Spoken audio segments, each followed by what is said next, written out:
Hello, everyone. I'm back. This time I'm back with my very good friends, James Wassam, who, of course, is our tech guy behind all the wonderful magical technology that we have here at Dunrovin Ranch, and also my great friend, Brandon Carpenter, who is at his ranch in Rygate, Montana. And these two guys have been collaborating. Now, I have to admit that it was my idea, and I can't believe these two bought into it, but they did. And I've been noticing James going back and forth to the dance hall with tools in hand. I haven't been out there to check up on what he's been doing, but I know that he's been following some chicken scratches that Brandon put together on the back of a napkin to create a stone boat. So let's just leave it to James. I'm going to introduce James at this point, and he can fill us in on what he's been doing, and I think he has some videos to show us his progress. Hi, James. Yeah, thanks, Suzanne. Howdy. So I'm in the tech booth here right now, but yeah, Suzanne's seen me run back and forth with armloads of tools and lumber and all kinds of stuff. So we do have some things that we put together. Ashley helped set some stuff up and make a little video, and we've got some fast forward action that shows the assembly of the stone boat. And if you listen closely, you'll hear a mistake and hopefully a correction of that mistake. And we'll be interested to see what Brandon thinks of all this. I'm sure we'll all have a great laugh. So without further ado, I'm going to roll the video, and we'll be back with you with a little bit more narrative. And enjoy. Howdy, I'm James at Dunrovin Ranch.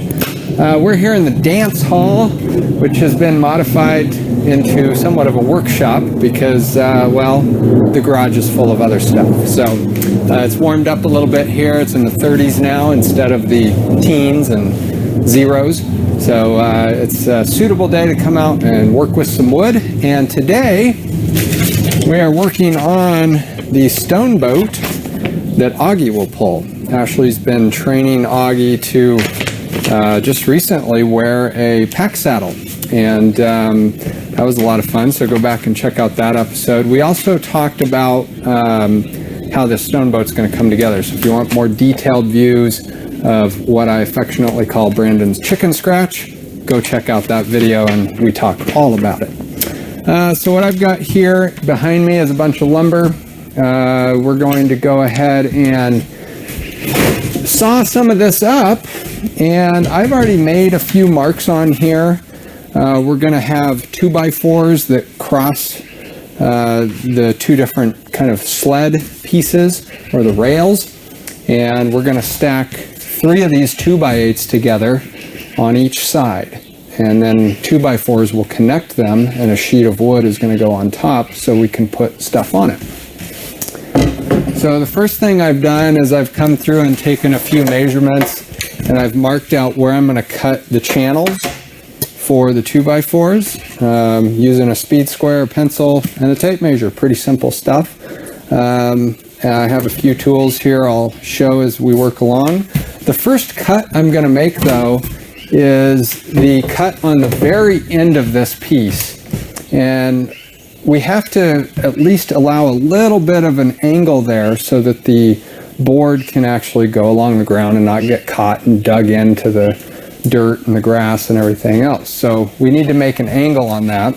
And I'm not quite sure what the best angle is. So I've made 2 different marks, and it might be difficult to see those, but I've got a shallow mark coming from here about 2.5 inches down to 6 inches back. So we'll take a little triangle out here, and we're going to take a look and see what that looks like, see if we like it. I've also got a mark that goes from 2.5 inches down to 8 inches back, and that seems to be maybe a more gradual angle, and that might be more suitable for getting over the terrain here. The reason why we're leaving a little bit of a piece here on the end is because we need to put a hole through here for the shev that's going to go in there. And by the way, that's spelled shaft but pronounced shev for some arcane reason I'm not going to get into right now. And we're going to add a little bit of strength here for this. So we don't want to just slant it straight back from the tip, because then that allows us to split more easily. So we're leaving a little bit of a little more meat on that wood there. I'm gonna go ahead and get my saw here. I'm gonna grab my safety glasses, important. Hearing protection, also important. Ashley is manning the camera here, and she's also got hearing protection, so good on you. We'll get her out here in just a minute, and we'll discuss the issues here with this cut I'm going to make. So here we go.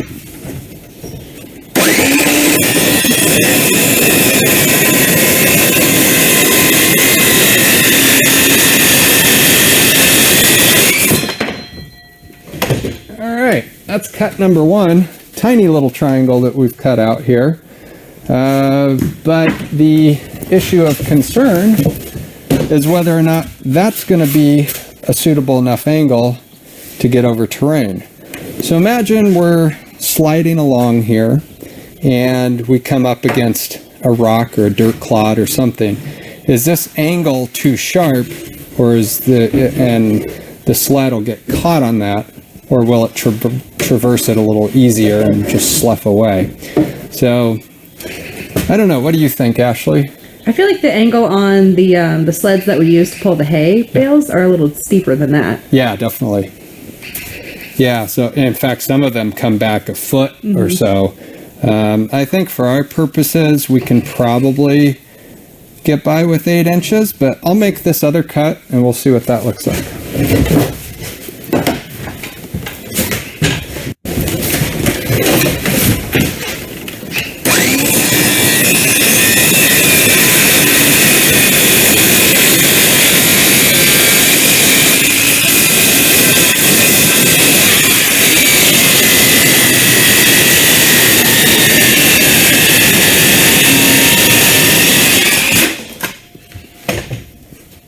All right, didn't take off a whole lot there, but enough to kind of make it a little bit more gradual, or angle there, so if anything does ride up, it'll kind of come up on top of it. That looks more aesthetically pleasing too. Yeah, it does. It's not bad. I think it's not as abrupt, right? Yeah. The other thing we can do is when it's all assembled, I could take a belt sander and smooth this out. So, and if we needed to, we could always come back with a saw and kind of shape it back some more. Do you think over time, as it runs over the ground, it would just kind of round itself out anyways? It will do some of that, absolutely. Absolutely it will. So, I have a feeling that'll probably work for us. Besides that, it's about as much room as I have on my speed square, so that's what we got. Work with it. We're gonna work with. I think that's gonna be just fine. So we're gonna go with that. The next thing we're going to do is move the board over here, and we're going to cut out these channels. And so I just used a circular saw to cut through the angle there that we were doing, and so I'll use that on future cuts there. But for these cuts, it's more of a kind of a square rectangle we got to cut out for these 2x4s to fit in. We got to notch it. And because these have to be pretty precise and we don't want to have any overrun, I have to use a jigsaw for that. So this will allow me to saw straight up and down all the way to the edge on both sides. And then I can make an angled cut and kind of get into that angle that goes horizontal. So we'll go ahead and do that.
go. That saw hops around a little bit on there. It could be because of the blade. I might have some adjustments on there.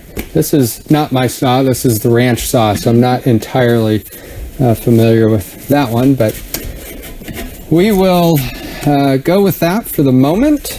What we need to do is be able to fit a 2x4 in there. In fact, we need to be able to fit 2 of them side by side. And we also want to make sure that they fit down in there nice, and that a board will come right across the top and sandwich in there. So the next thing I'm going to do is I'm going to use the chop saw over here, and I will go ahead and cut this 2x4 in 2 spots, and we'll get it all put together in there and make sure that my measurements are in good shape.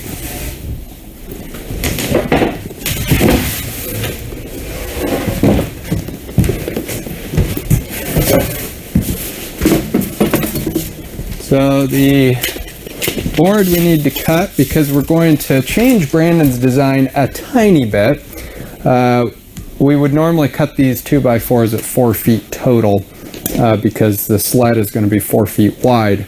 But I'm going to put 1 full cap on the outside of each sled runner and cap off the end where the exposed 2x4 is. So our 2x4s are going to be 45 inches long instead of 48 because they're not going to go through the end of each side.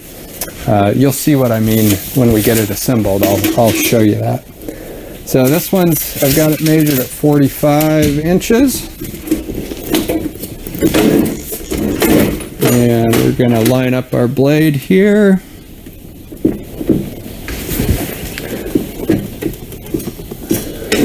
And we got everything locked down. We're good to go.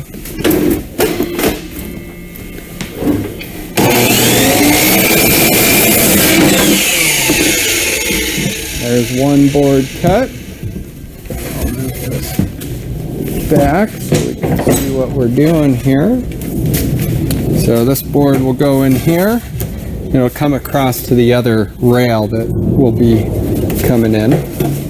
So let me cut 1 more and we'll be able to tell if my measurements were any good there. So I'm going to go ahead and find 45 inches.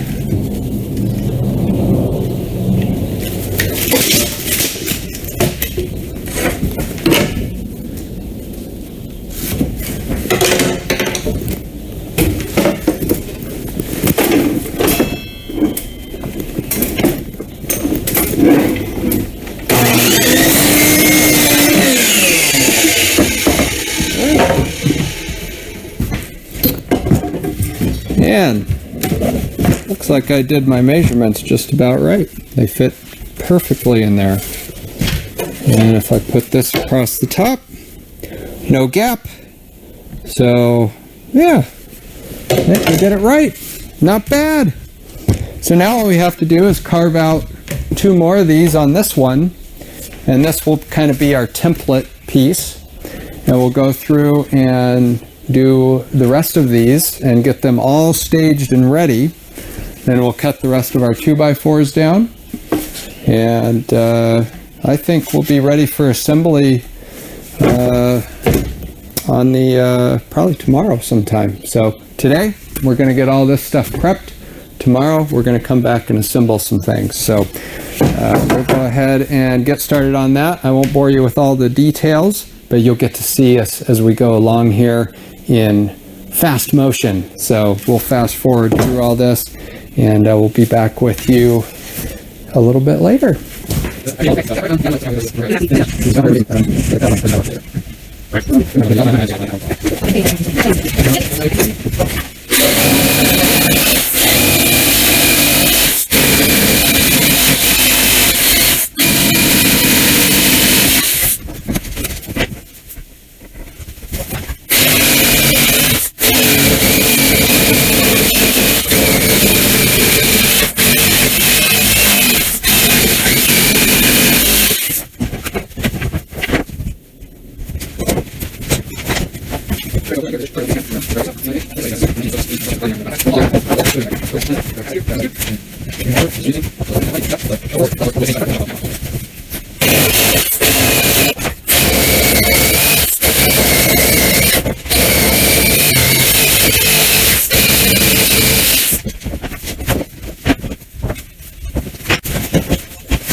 Okay, so now we're going to finish off the boards that are going to cap off each end of the runners. So this one, I don't need to channel out a spot for the 2x4s. I just need to cut the angle for the front of the runners. Should go pretty smooth. Identify the bottom. I'm going to use this side as the bottom and that as the front.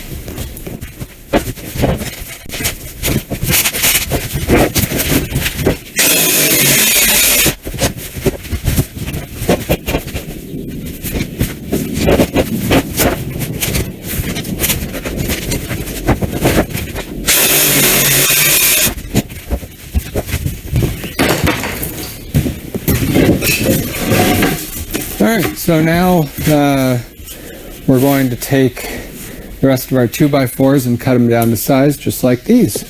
That ought to go pretty quick, and we'll be done staging all of our lumber with all the cuts and everything else, and we'll be ready for assembly.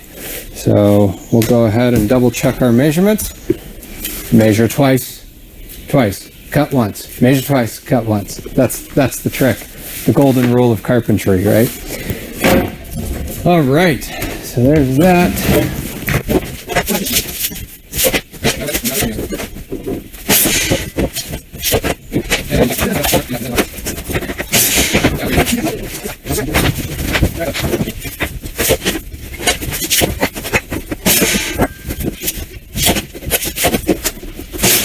Now we have our boards, and we have 3 channels in each rail, and we have 3 pairs of cross boards here that will be used to hold up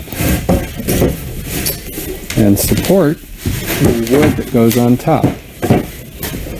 And I did pick up another board here, and we have this so we can add another layer of support on these rails and be able to have some extra support in the middle of all that. So we're going to get everything kind of cleaned up and reorganized. We'll do some sweeping, and we'll go ahead and get ready for staging and assembly tomorrow. So thanks for joining me here today.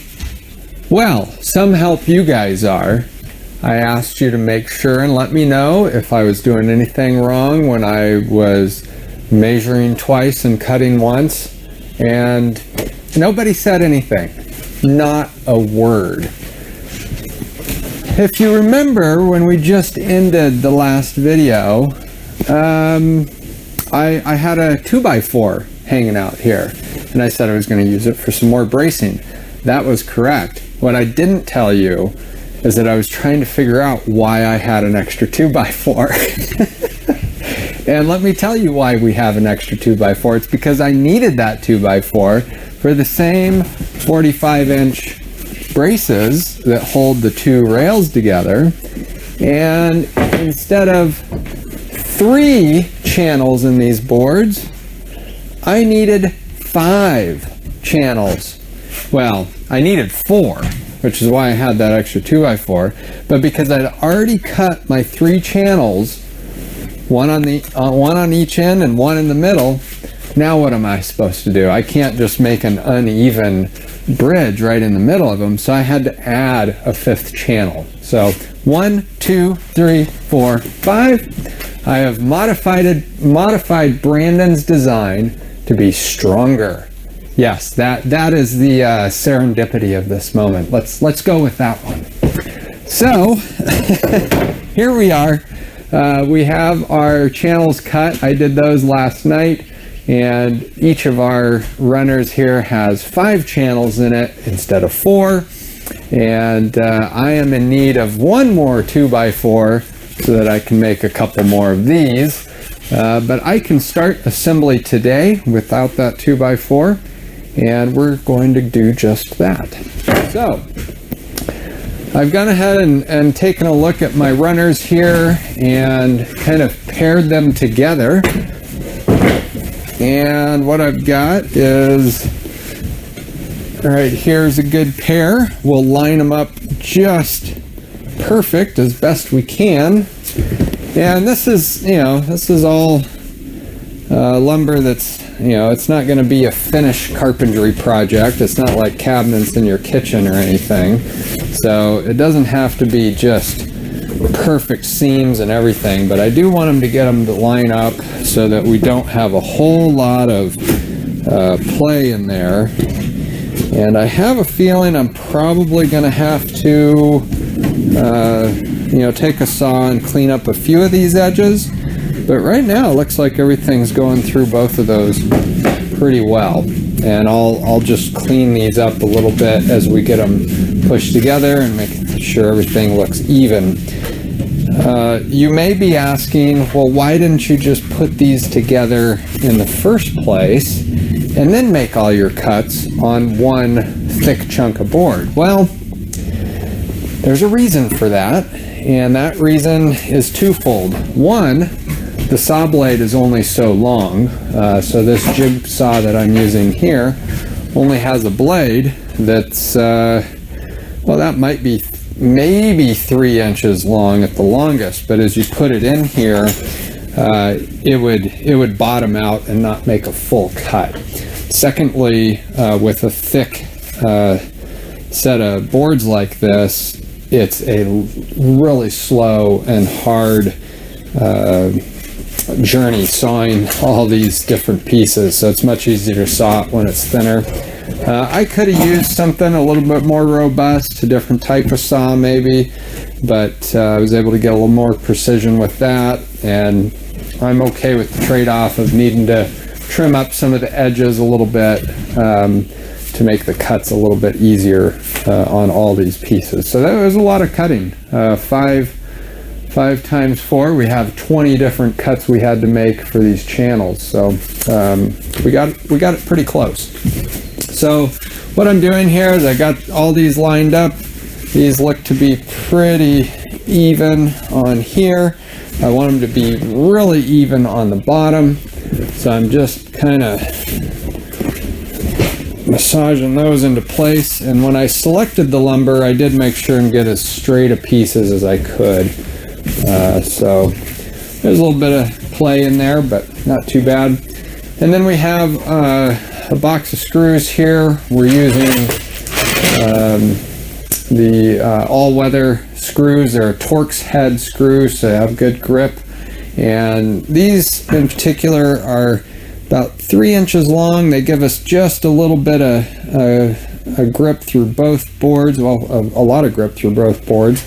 And then we'll have another board on the outside that caps it off, and that'll be screwed in from the other side. And so that provides us plenty of teeth on the screw. And then I've got an impact driver here. This is kind of loud and obnoxious, but I tell you what, it will drive these screws in there really well and really quickly, and you'll see how quick that process goes. So I'm going to go ahead and put on my glasses, put on my ear protection,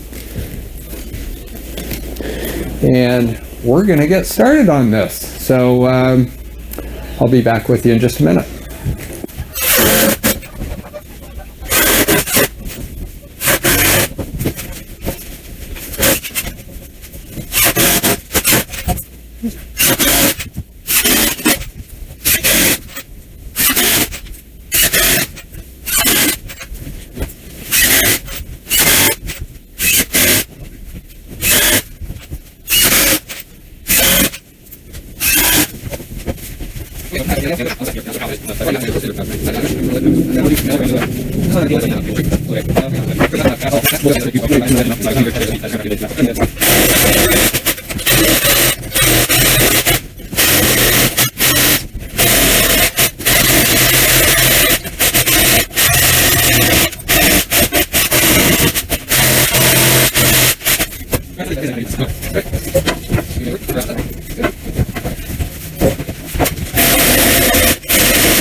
Okay, so we have our two runners here, and now we can start part of the assembly process.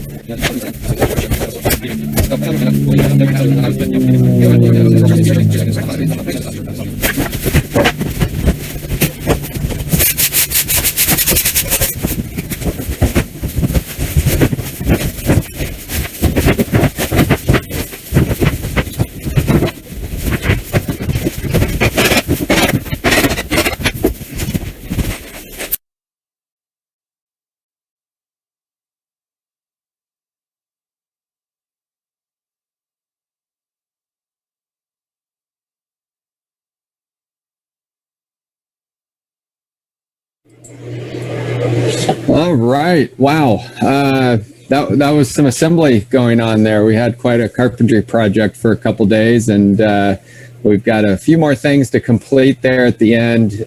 We had a few video problems, so you didn't get to see every step of the process. I still need to put the top board on here. And of course, if you were paying attention, you saw the mistake that I made, and I do need one extra 2x4, but that will make it stronger. And so I'm not too worried about that mistake. But I've got Brandon here, and Brandon, any thoughts or opinions? Well, when I saw you put three notches in there, I went, no, I think you need another one. Wait a minute, and I'm doing the hit math in my head and go, I know I put another notch in there. You know what? That's awesome, though. I don't care what you're doing. Stronger is better. And I do like your idea as you started to do that, cut that first one. And I thought, you know what? She just had him put flush mount the outside one that's less cutting, and it's aesthetically nice. And like, you did it. And it was like fantastic. So that's really good. I like it when somebody takes an idea and improves on it, because I'm not the one who did the bad job of planning those extra cuts, so it wasn't me that cost more money. So that's right. No, that's a great job on it. And you know what? Things happen like that. They do. You get focused on stuff, and especially the stronger's better. I'm just a firm believer in that, and I make everything so it could take a nuclear blast. My wife just always is constantly joking with me about that. But the angle, good job on sloping that back. The only thing that you could maybe do that would help it now is come back like an inch or inch and a half on either side of that point that's kind of really pointed out, and just lob that off. It'll make a couple of small angles, but it'll really integrate that slope in there a little bit more, and it shouldn't take much to do that. I think that'd probably be a good thing. Wouldn't be all. Yeah, and I've got a belt sander that I plan on cleaning some stuff up with. So yeah, I'll make an extra cut on the bottom there, and then sand it down. It'll be a nice even thing on the bottom. We had talked before, and we want to leave a little bit of strength up top, so we came down a couple inches. We're going to bore that hole back in there, so that helps us on that side of it. And then we'll just kind of sand things down and make sure it's nice and smooth. And that is the next step, is to finish up with our OSB on top there, and then we'll drill a hole in the front runners, and then be able to attach our steel. And that's something we're still working on, is getting all that steel put together. So first step was the carpentry, next step is the steel and welding work. And then of course, I know you're working with Ashley on getting all the other rigging set up for the pack saddle and all this other stuff. It's a pretty elaborate setup, really. Well, it's modified. It is not what you would normally use, but we're doing this because we don't have a harness per se for a larger horse. I think she's got some for a couple of the minis, but they're not going to set up, and we'll talk about some of that. But yeah, this is completely jury rigged. There's no self-respecting draftsman would we'll do what we're trying to do here, and but we'll make it work. It'll be all right. It'll be Helfer stout all ends of it, so it'll be okay. Yeah, no, it'll be good. Now I'll have a video next week of the rest of the construction, and then we're the welder I had lined up. He hasn't been able to fit us in, so I think I need to punt and find a different option for the welding and metal work. But we'll get on that, and we'll get you a video of that as well. We'll be talking about that over the next week or so. Awesome. It sounds like your work with Oggy is going well, and I know Ashley is out getting ready to saddle him up, or working on that right now as we speak. And so I'll be bringing her into the call here shortly if she'd like to join in, and you guys can take the conversation from there. But it's been fun working with the plans, and everything's going smooth so far. If not according to plan, better than plan, maybe. I don't know. We'll go with that. Stronger is always better. And, and there's a couple of things we could do with those, when we go to attach the shafts on the front of that, and that is not to drill too big a hole, but if we do, we can always fill that hole with a piece of pipe and go through it, which will strengthen it too. So, there's always that, because our attachment for the bolt to attach the shafts on both sides of that is really not going to be that big. It's just not. We can countersink, the nut and all that stuff into the wood, so it's nice and flush, so a leg doesn't get caught on it, or one of us can get cut or scratched or something. So this is exciting. I'm looking forward to it. Yeah, absolutely. No, this is great. Well, thank you, Brandon. And I'll go ahead and bring Ashley in. We'll go ahead and get on with the other part of our episode here, and we'll stay in touch. So thank you, Brandon. With that, I'll turn you over to Ashley. All right. Thanks, James. Good work. Thanks. Hello. Ashley, are you there? You can hear me. I'm here. I've been here for a few minutes. All right. Lucky you. You can hear this squeaky, scratchy voice, right? A voice for radio. I got a face for radio. A face for radio. That's right. And then a voice for a podcast. There you go. Where are you at? I'm not seeing you yet. The video, I think James, there we go. James is making some adjustments. Good deal. All right. I'm here cinching up Oggy right now. Okay. So I noticed you've got the britchin in between the D's. Did that, putting that pack saddle away, somebody had put that away on you, and it didn't look like they quite did the right job. So that hopefully that helped. Yeah, that definitely helps a lot. And what was it, Thursday? I think I was adjusting all the straps and everything, and it was much easier to put it back on that time than it was initially the first time. And then you put it back away correctly. Absolutely. Now, what we're going to do is when you're tightening him up, you're tightening him up like it's a pack saddle, so like a normal saddle tightness.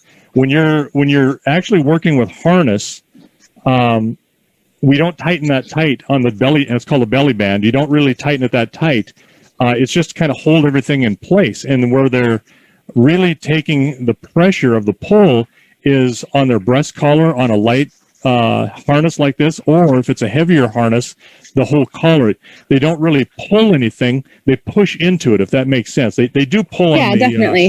Yeah, definitely. They're pulling behind them, but your traces, the long lines from the harness back to whatever you're pulling, is behind them, so they're actually pushing into it. It doesn't sound normal, but that's what's going on. So you don't need it that tight. But of course, we are modifying everything we're doing. We're using a pack saddle as a modified harness. So you're doing a great job hooking him up and tightening that up just like you would a normal saddle. And then you're hitting your cinch first, which is perfect. And then kind of a signal that a lot of guys, there are a lot of people, I shouldn't say just guys, I think in guy terms, because that's all I grew up around with, guys doing this sort of stuff. But when you pull that out, now pull it and just lay it over his neck, over the top of his neck, just pull it towards you, that breast collar. Oh, he's got himself tangled. There you go. And just leave it. That is a signal that this horse's harnessing or this horse's saddling is not complete. So if anybody sees that, they know that, okay, I need to either check a cinch or I need to check adjustments. So that's just kind of a universal signal that a lot of guys use, or a lot of people who pack use. Now you can just go ahead and place the britchin and your spider, carrier straps, all of that stuff in place and put them on. So the biggest issue we've been having is the constant moving and wiggling and back and forth. So and that's definitely why what we need to work on. Yeah, that's why I'm a little bit reticent about pushing on beyond him, because he's got a spoiled mind. He's a spoiled brat, and this is what he wants to do. And it's like, we got to fix this. So we'll push through it, but we got to be really diligent about it. So don't be shy about reprimanding him. Like right now, pop him on the side of the belly, make him push his way back over, because what he's doing is he's pushing you. Yeah, there you go. Good. Well, now look at you. Yep. And he's like, don't want to have to do that. Pop him on the shoulder. Good job. Absolutely good job. And he's going to figure out he can't go anywhere. He'll try it, but he won't be able to. And look at now, he's moving away from you. That's perfect. Good. He needs to not run over you.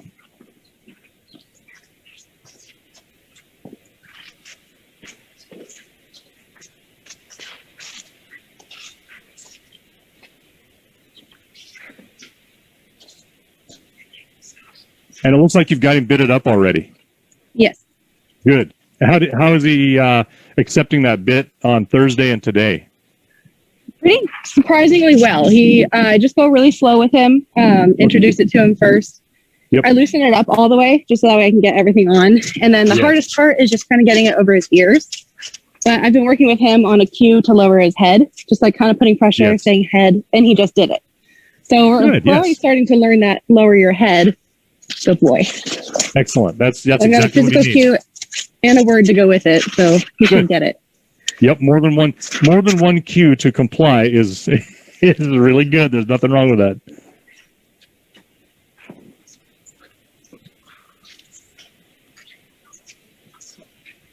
Goodness. Yeah, and this just him moving around like that just infuriates me, and it's just him being spoiled. Thinks that he shouldn't have to do anything that he doesn't want to do. Ooh.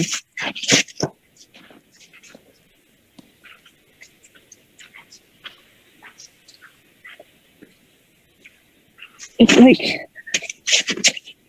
okay. There you go. I was gonna say, it looks almost like your carry or your quarter straps were a little short. Yeah, I think the bottom one. Yeah, I think they're a little short. Okay.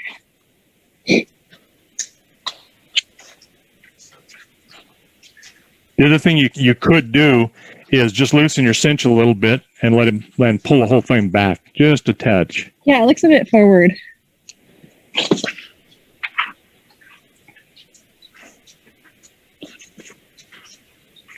And then when we're done doing this, when I say we, meaning you, you're doing all the work. When you're done, there you go. Now just go and grab the britchin or grab your quarter straps and pull it back. There you go. And you've got your back pad in the right place. It's about halfway between the top of his hips and his dock of the tail. That's good. And a little bit, it looks a little bit tight, but I'm okay with that because we're not actually going to be packing him. We're going to be working him in harness. So he needs to be able to feel that britchin is going to be a brake for him. He's going to stop, and then that stone boat's going to push into his hind end. So he needs to learn how to accept that pressure, and he's doing a fine job right now. Is there another ring, a lower ring on that saddle that quarter strap can go onto? Or yeah, that goes down to that second quarter strap that you put on there. Yeah, that goes down to your cinch ring. Yeah, there you go.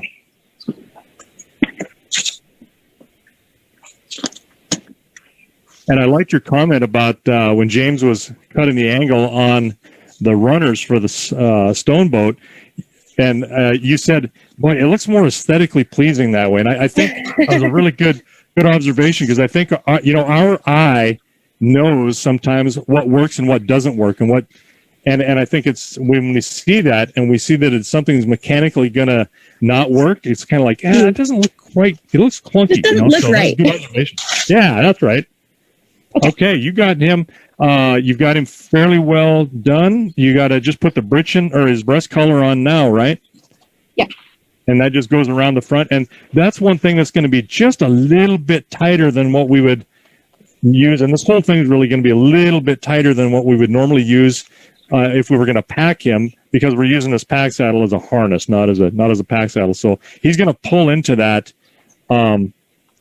breast collar a little bit. So we want it a little tighter than you would think. Just be able to put your hand in it, not necessarily your fist, but your whole hand in there. Yeah, it's a little loose. On this side, I would have to punch some more holes in probably to tighten it. I had to punch 2 extra holes up here to get it to the right size. So yeah, we'll definitely need to do that for when we start to pull him, because we definitely want him to pull into that breast collar a little more than we want him to pull into the cinch. Otherwise, he'll just pull that thing right off and pull it too far back, and then we'll make too long of a break. It'll be just a mess. So, yeah, that's something we just wanted to look at. I knew we had a little time here to do this, so this is perfect. Okay, and you got a couple of rubber bands, right, that we made, or you made, you and James. I'm hoping that these are right. I kind of trying to interpret my best. So I have an inner tube cut in half, and then I kind of punched holes into it and zip tied them together. So they are rubber bands, and they are quite strong. Okay.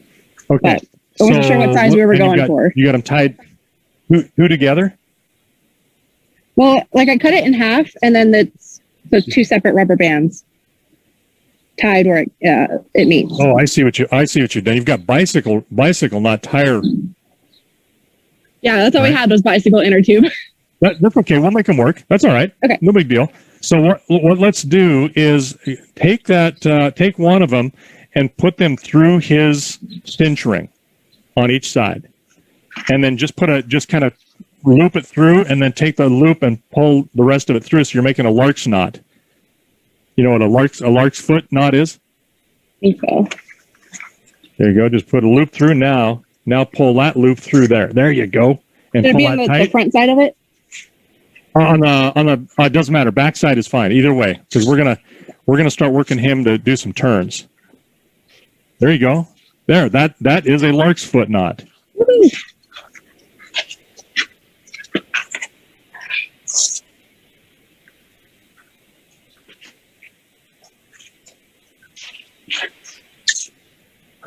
And then we're going to use that same thing when we start to drive him. We're going to hang those then again back there on the britchin ring on each side, because we're going to use that as a trace carrier. Well, that's what the poles will go through. That's actually what we're just going to hang the poles separately. The poles are just going to be a training aid, but when we start to actually pull a stone boat and he uses traces, we'll put the deal right in front of your front D, right in the front of the saddle. That's where we'll hang the poles at. But we're modifying the snot out of this saddle for this. So so I think you're pretty well rigged up. Let's take him over to the round corral and grab let's see, you're going to need your lines, and we're going to need let's take 2 lead ropes with us. Yeah.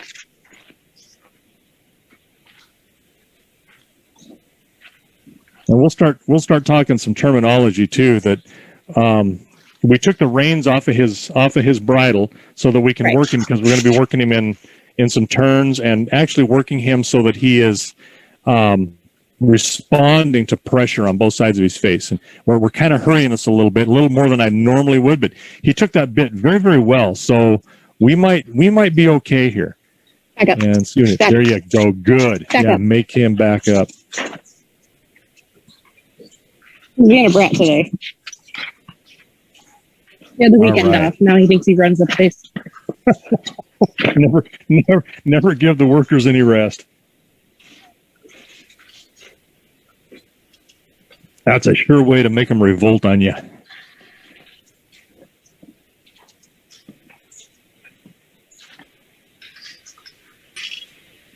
All right, let's go. Now, how have you got the bit in his mouth, Ashley? Is it up pretty tight? I know you lowered it to put the headstall on, which is great and not a problem, but it's up there fairly tight again? I would say it's back more to a normal one, but I can raise it up one more too.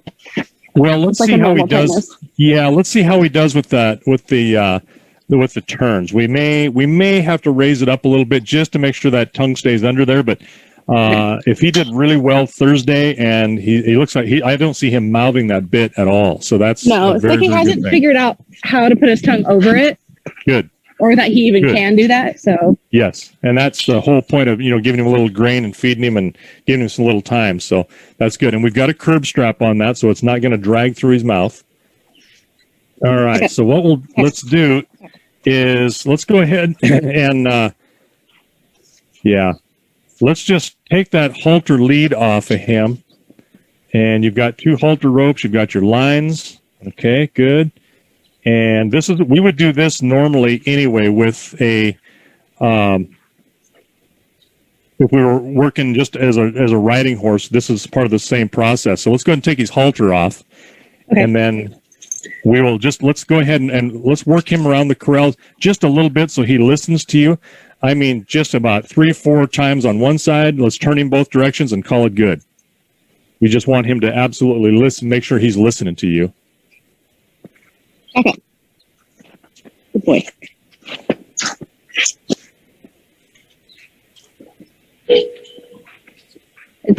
The snow's finally melted enough. My other whip that I had is been revealed.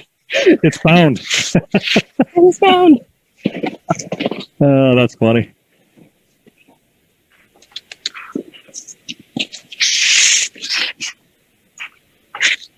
Very good. Yeah, and this all we're going to do is just make sure he's listening to us, a quick tune, and that is all. Okay.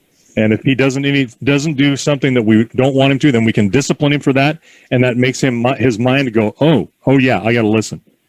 I'm in school today. Yes. Zoom University. Somebody is close to me, and it's human, so I must listen. Very Good boy. good. Good job. Very good. And that was the side that we struggled with so much before. Mm-hmm. Good job.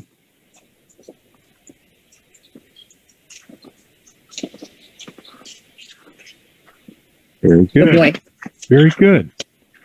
Now, if we can just get him to turn towards us each way, and maybe speed him up a little bit even would be fine. Just change some speed, because you're changing directions, you're changing how he turns. Now a little speed, perfect. And a lot of times when you get in harness, sometimes these horses will move at a slow trot. Keep doing what you're doing. You're doing it right. Good boy. There we go. Good job. Boy. Good job. One more turn towards you, and I think we got this whipped. Good boy. Good.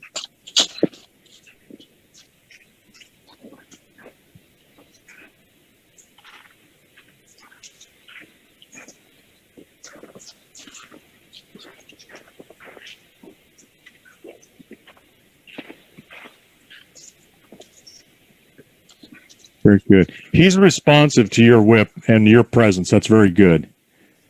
He was, we struggled with him running over you all that time, and now he's like, "Oh yeah, I know what I need to do," but I just don't want to turn towards you. Don't want to do it. Yep, but this is good because we're going to make him do it. Very good. You're not letting him get turned around a complete turn. You're stopping him. Very good.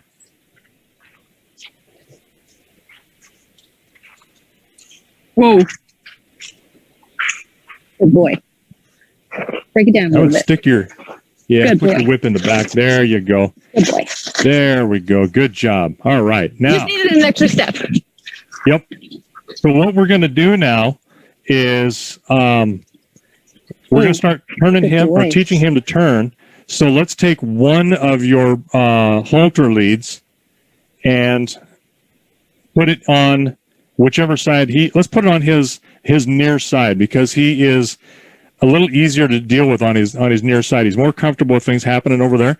So let's do that. Let's put that on his near side. Just snap it into his ring, and lead him into the middle of the corral.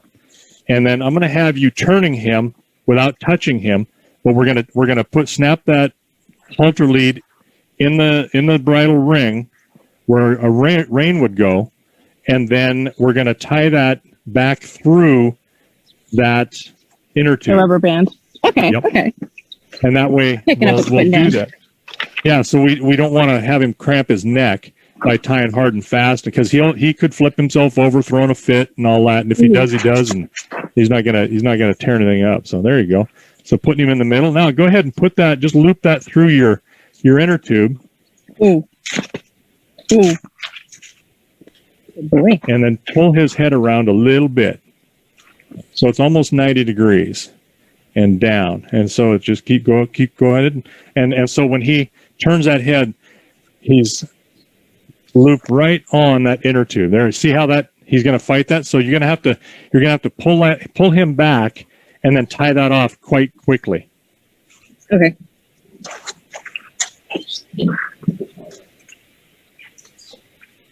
There you go. Just so his head is turned, so he's pulling on that bit like that. There you go. Okay. Now, can he turn his head forward? He can't, can he? Good. Very good. No, way. Tie him up just a little bit more. A little tighter. Ooh. Ooh. Ooh. And I like what he's doing. I like how he's actually turning into that. That's very, very good. Very good.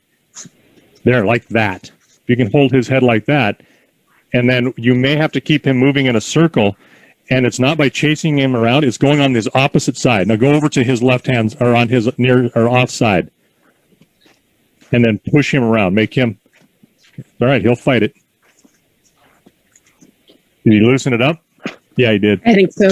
Yep, so you got to make sure you can tie it so it doesn't go get loose. Did I tighten up the bridle? You didn't, but he's not fighting. I think as long as he's got his tongue over the top of it, okay. I think we'll leave it.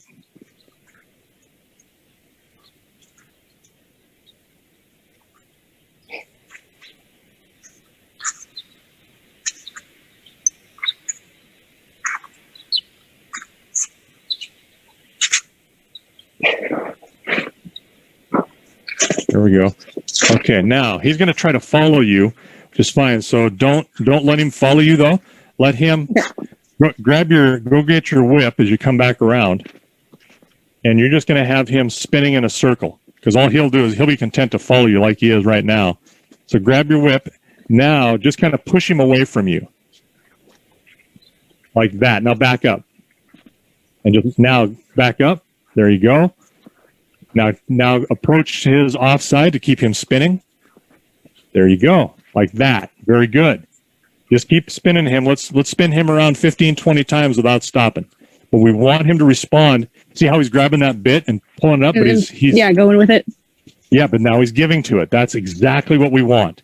We want him to feel that bit, and we want him to pull into it. We're teaching a direct rein at this point, and this is not what we would finish with him. Oh, good job! I like this. Ooh, I like it. We don't want him to finish with a direct rein. We will later on put a neck rein on him, but we've got to be able to control him as he is right now. Nice. Make him move. Keep him moving. Keep him moving. Good job. Very good job. He's as easy to do this as any horse I've seen. This is really, He's really like a good. dog. Well, this other side is going to be a little trick, but see how we started on the side he's most comfortable with working on? That's why we did that. Now he's equally uncomfortable on the other side, so this is going to be a little bit of a challenge. Plus, he's gaining some muscle memory here. Yeah. Good boy. But notice how he can straighten his head out if he needs to, if he gets a little neck cramp. I don't want to tie him hard and fast so that he can't relieve that pressure. Very good. But see how you almost have to turn the opposite way he's turning for him to turn better? Yeah, it's not intuitive at all. It's like I got to get up to his shoulder to get him to. There you go. Yeah, but I've also had horses where I had to do the opposite, and very, very few that way, but you just do whatever you got to do to get them to move. Let's count about 7, 8 more turns. Let's count 8 more turns. Good, complete ones. I'm really liking what I'm seeing. This is nice. Very good. 3. Good boy, Oggy.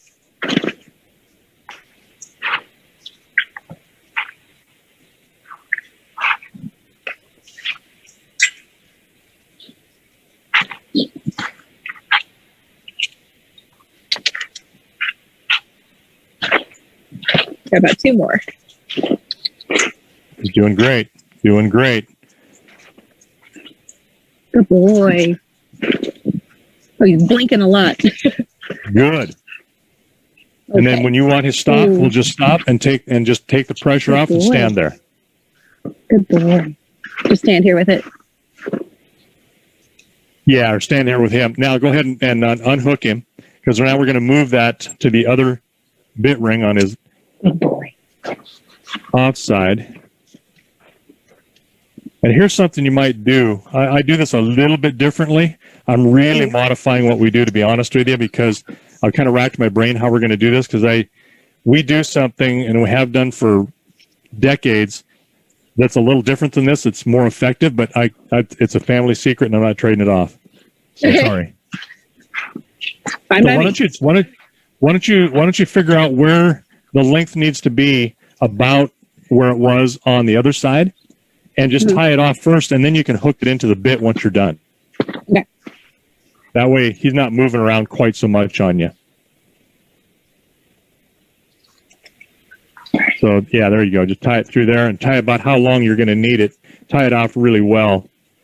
Because if you ever had to get him undone, you could do it by unhooking his snap on that bridle. Because he just made that so easy for me. Yeah, he will make this. He will probably fight this a little more because he's got muscle memory on the other side. He may throw his head like that. Yep. See, he's feeling that pressure. His tongue is under the bit, though, right? Yeah. Yep. Good. Yep. But I'm kind of modifying what we've done, that it's still got some effectiveness and what we would need him to do. But there we go. Now just back off. Just back off and let him think about it. As long as his tongue stays under that bit, we're fine. Yep. And the bit's coming through his mouth. Hang on. Yep. Okay. You know what? If it's how far is it? Is the curb strap holding it on the other side? Ooh. It looks like I can see a curb strap. Yeah, the curb strap was on it, but the ring was starting to go into his mouth. Yeah, that's okay. That curb strap will protect. We'll keep that from happening. So it's up to him to move his head around so that doesn't happen. Okay. So go ahead and hook him up again. See how he's able to turn. He's comfortable turning this direction. So let's grab him and get him hooked back up. And then what we'll do is we'll back off and just let him sit for a moment on his own and let him figure this out. Ooh. Ooh. So. Ooh. Good boy. Ooh.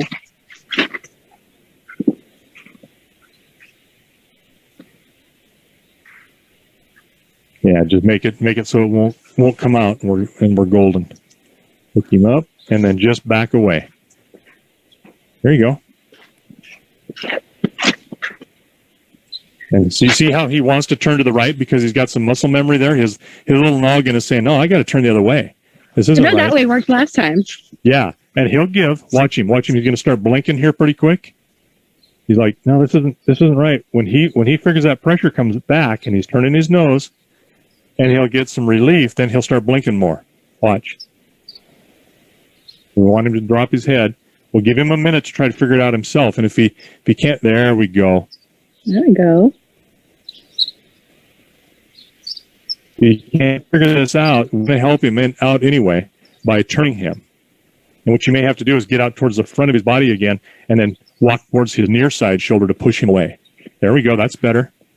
Doing better.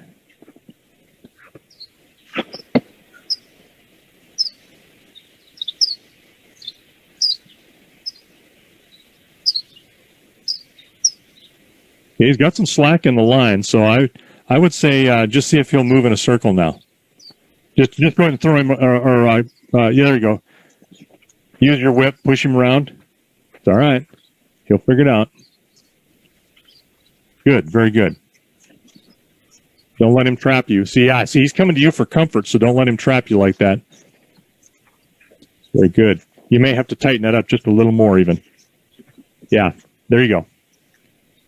Good job. Good job. Good job, Oggy. Come on.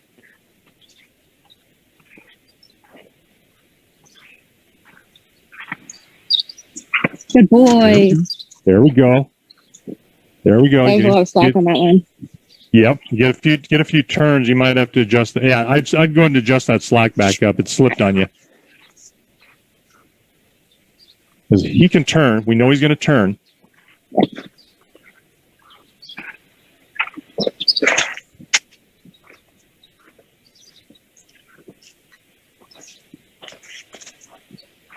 Don't let him get away from you. There you go.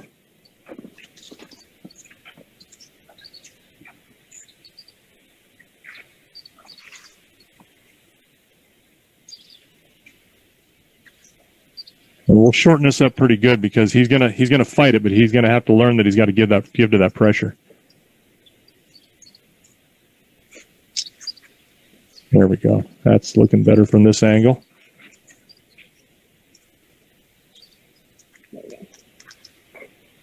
There you go. Now just back away. Very good. Very good. Boy. Very good. Much better. He's given to the pressure. He might fight it again a little bit, but it's okay. Yeah, nice. He must be interested in something over there. That's not just a tension off of that pressure. Not a whole lot going on. Huh. Yeah, his ears are perked to something over there. Maybe he's just inventing something to... Oh, it's the neighbor's dog. He's running on the driveway. Oh. There you go. Keep going. Good boy. Push him. Good job. Good. Very good. And you notice how he's turning clockwise and you're kind of turning counterclockwise. Yeah. Yes. Going back around to his backside. That's correct. Because now you're pushing him more. It doesn't do as much good to go the other direction because then he just kind of follows you and you're just kind of driving him around instead of pushing him around. There's a big difference there. I like how he's given to the bit. That's what we want. Very good. And we'll give him about 25, 30 turns like this. He was doing so well the last time. Oh, look at that. Oh, yeah. He turned, he dropped his head, and he turned towards his shoulder. I like that. Very good. He's controlled. He's not fighting this side near like I thought he would. Good boy. We'd have more of an issue. Yeah, I think he got it out in that beginning part. Yeah, good. Good boy.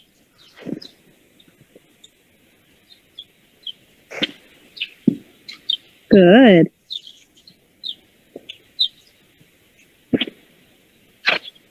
There you go. Keep him moving. Good job. Yeah, don't let him stand. Make him work at this. Good boy. I really like see how he's leveled that bit out in his mouth too? Yeah. The ring's not going into the side. Yes, and he's figured that out. It's like, okay, because that curb strap in with that bit on those rings have provided a spot where he has to turn to it. It will pull his face over instead of just running the rings and the bit through it. So that's very good. That's why we put that curb strap on there. It stabilizes that bit in their mouth. And that'll serve later on too when you're wanting to communicate with him. Keep him moving. Good job. Good job. Good job. Very good. Very good. He's I like making his way in circles around.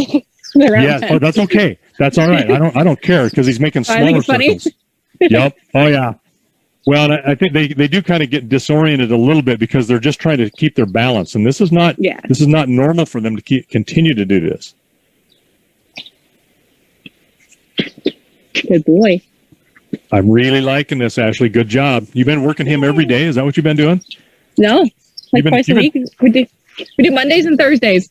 You read my mind and you knew what we were going to do, and you've been working on this, haven't you? Just last Thursday, I threw the saddle and the bridle on him for a second time, and that's it. Good. You can definitely move and poop. I know you can. Yes, exactly. Everybody can. It depends on what's chasing them. All right. Let's give him about 10 more turns. It'd be pretty even to this side, wouldn't it? Yeah. Yeah, and if he was fighting it a little bit more, we would go until he doesn't fight it and he gives to the pressure and stands there with the pressure off of his mouth. When they do that consistently, then we know we're done. And sometimes some horses take a lot longer. Others are very short, like Oggy's doing.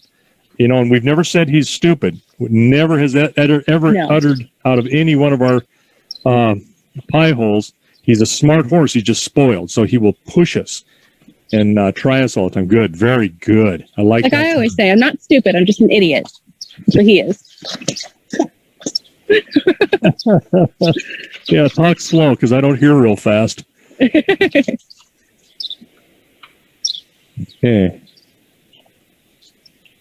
Now he's doing better on his own. Okay, notice that turn while he's keeping it mostly slack. Mm-hmm. Nice. How many counts are we at here? Like 6. Yeah, okay. Very good. Boy. Very good. Okay, we're really going to be able to make some headway here. I'm more comfortable with it than I was, before we started because I know how this can go, and especially with a horse that doesn't want to do anything that is not on his agenda. Yeah. So this is working quite well. It doesn't mean that we're going to not hit a snag because we could. Yeah. So yeah. All right. Now, what we want to do is, of course, just take the bit and just take it off, and then undo your halter from that piece of rubber. And then we're going to take your other halter lead and we're going to put it on the other side. So leave the lead rope on the bridle. Yeah, we're going to put both leads on the bridle, but unhook this side because what you're going to do is we're going to try to get him to back. Okay. So we're going to take the first. We've just got direction on both sides, and now we're going to ask him to feel the pressure and back up. And so we're going to need a halter lead on each ring, and you're going to stand in front of him, and we're just going to use your body presence because you know how he'll move away from you, how he'll back away. We're going to use that as well as teaching him a cue that when he feels that in his mouth to go back, that's what it feels like, and that's what he needs to do is back up. Okay. Does it make sense? Yeah, it does. Okay. I got a lot of squirrels running around in this head, so sometimes I don't always articulate things really well. I tried asking you more specifics, more like dimensions on the rubber bands or something, and you just kept giving me more descriptive words, and I was like, okay, I'll figure it out. Yeah, I was thinking. I thought I said a car in or two, but maybe I didn't. Ooh. Good boy. Okay. All right. So now grab a rein in each hand separately, or we're using them like reins, and we want to go ahead and stand in front of him, and you're going to be pushing his head back with him, but push evenly. Yep. Push with the rein back, and push it back like you're behind him, pulling on that rein, and back him up. There you go. Back. Yes. Very good. Praise him for that. Praise him for that. Back. Good boy. Back you up nice and straight. See how we're doing is we're not just we're using your body presence as a backup, but we want him to primarily back up from feeling these reins. And all we're doing is using modified reins here with these so that you can grab onto them, and we don't care what happens to them. There you go. There you go. Okay, see how he's turning? Yeah, turn that head back around. Make him. There we go. Now straight back. Straight back. Good job. Keep him lined up. Don't let him turn off to the side of you. Is he? Can you feel him responding to your hands? Yeah. Okay, good. And if you need to just go along the rail but just keep backing up, that's fine. We don't have to go across the rail either.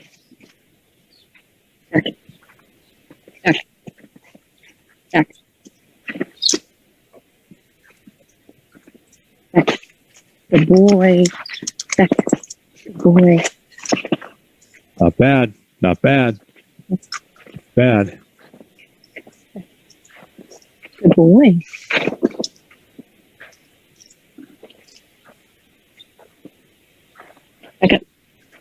Back. Good boy. Very good.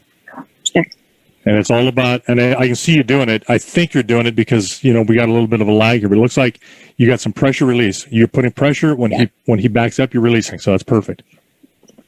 Yeah. A little harder. There you go. If he doesn't respond, do it a little harder. Good. Very good. I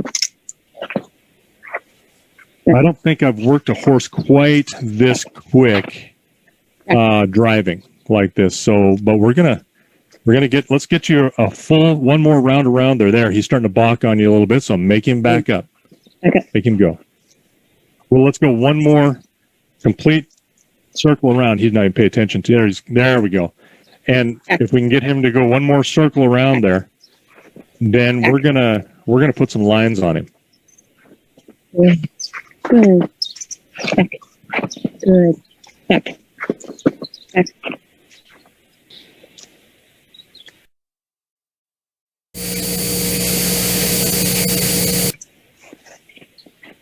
Back. There you go. And if you have to put a little constant pressure in there, that's okay. But the second he starts to give pressure or give to the pressure, then let it go. Even if you have to do steady pressure, that's fine. Just try everything you can to get him to back up.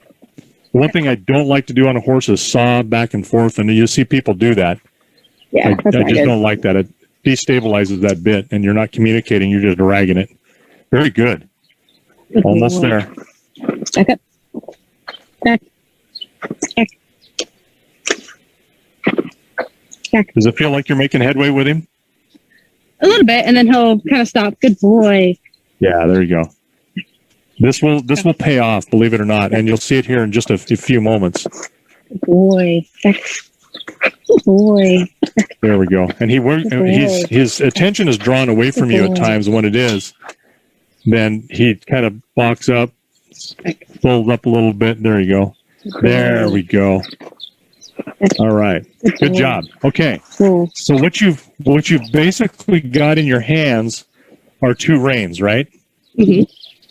Okay. So go ahead and unhook those reins, and let's take them back over and get rid of them, and leave him stand. He'll probably follow you, most likely. Oh, yeah. That's my puppy So dog. now you got the other big long rein with a couple of snaps on each end of it, right? Mm-hmm. Okay. So you're just hanging up your reins. And we use those to ride. We use them, to do what you were doing there.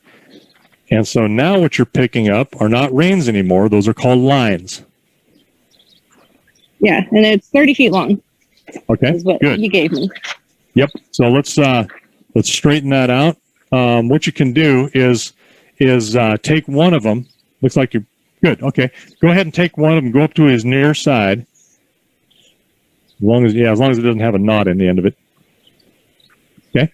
So grab both of your ends and then just walk up to him and take one end and go through that loop that we made with the lark's knot with your rubber band. Go through it from the back side towards the front. Okay.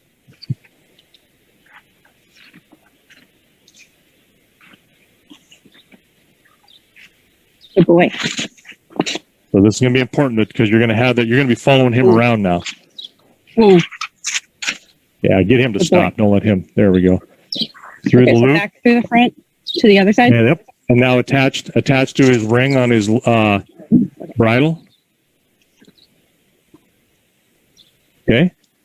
Now flip that around over his hind end because he can take that. Ooh. There's nothing there. Don't let him go anywhere. There we go. He needs to listen. Ooh. Ooh. Ooh. Okay, now just flip that around him, and then or let him walk. Ooh. That's fine. You just got to get on the other side of him with that behind him. Ooh. You're fine. It's not a snake. Ooh.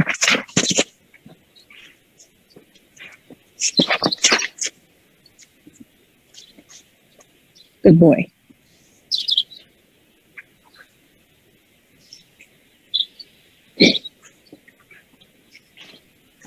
Ooh.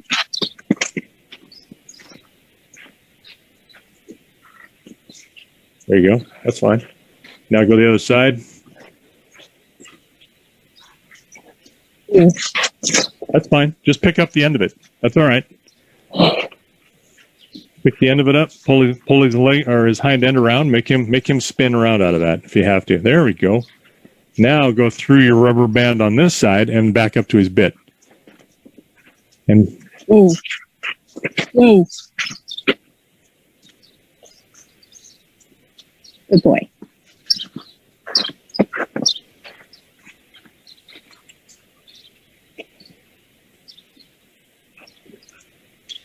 Okay. okay, now you're going to get behind him where he can't strike you, but you're far enough away. But now you're going to drive him. Drive him forward. With now you got your lines. You no longer have reins. Now these are called lines. I need Now my whip. you're going to be starting to be a draftsman. All right. So go ahead and ask him to go forward and get to the very end of your lines. Pull him around. Pull that neck around on your right. Don't let him go in a circle. There you go. Get to the end of him. Let him take the whole line out. There you go. Little more. Little more. Okay, now let's drive him around. Make him go forward. Good job. Very good job of stopping him and turning. So go ahead and just go forward. Oh There you my go. God. Now just turn him indiscriminately to the right, and we'll do maybe a figure 8. Just kind of bump that mouth around. There you go. Good. Now make him go forward. Oh boy. Pull on that near side rein. There you go. Stay behind him, and don't let him. He's just trying to follow you instead of being driven. You see the difference there? Yeah. I know you do, because you're trying to fix it. All right. Oh no. Oh no. Pull him around. That's all right. Pull him around. Pull him around. He can do that. He can pull himself back around. He's smart. Pull. Keep going. Keep going. Keep going. Good job, Ashley. Keep going. Keep going. Keep going. Good boy. There you go. Now drive him away from you. Good job. Very good save. Very good save. And remember, when you pull on one side, you got to let him have plenty of line on the other side. There you go. Yeah, you're doing that. I'm just this is a reminder that sometimes you get focused on one rein or one line, and you're like, ooh, this isn't good. You're doing great. Okay, go forward. And he's trying to figure it out. He's just confused. Yeah. He thinks he should be following you because he hasn't had to do this before. Very good. Encourage him to go forward. And if you have to pop him on the butt a little bit just with a rein or a line to make him move, that's fine. Boy. Good.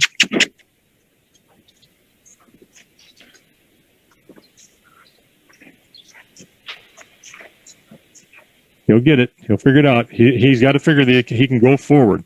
And then we're going to confuse him here after a while, because if he goes forward and he does some good turns and some good figure 8s, then we're going to have him back, but not until we're ready.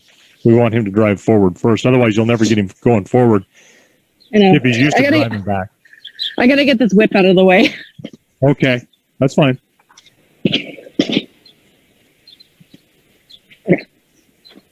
There we go. Very good. And now just pop him with that right line a little bit. There you go. Good. Make him move forward. Good. Very good. There we go. There we go. Now we're moving. And it's just confusion. He's not trying to not do what you want. He's just confused at this point. Yeah. Big difference. That's okay. Well, they're stay on the outside. Good job. You're doing great. Your intuition is just right. Good boy. Pulling him, push him around. Now drive him. As soon as he gets headed in the direction you want, then it's like, okay, now move. Don't give. Keep pulling that head around. Pull that head to the right. Pull him around. There you go. Now drive. Good. Good boy. Excellent. Good job. Good boy. Good boy. Good. Very good. And he's getting comfortable. He's not fighting that bit. I see that chin is really tucked up tight. He is unhappy, but you know what? He's not fighting it. So that's good. Good. Very good. Very good.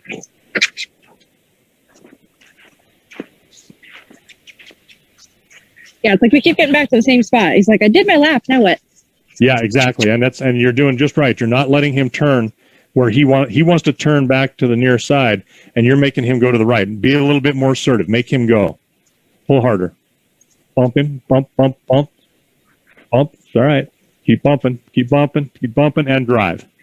Good boy. Good job. Yep. Good boy.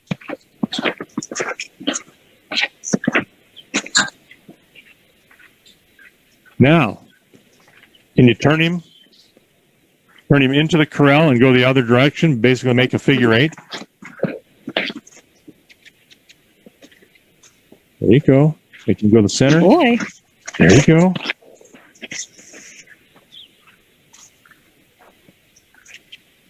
Very Very good. Good boy.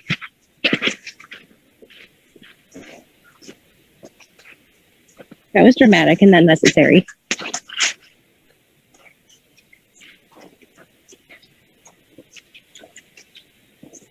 Good boy. There you go. Good Good save. boy.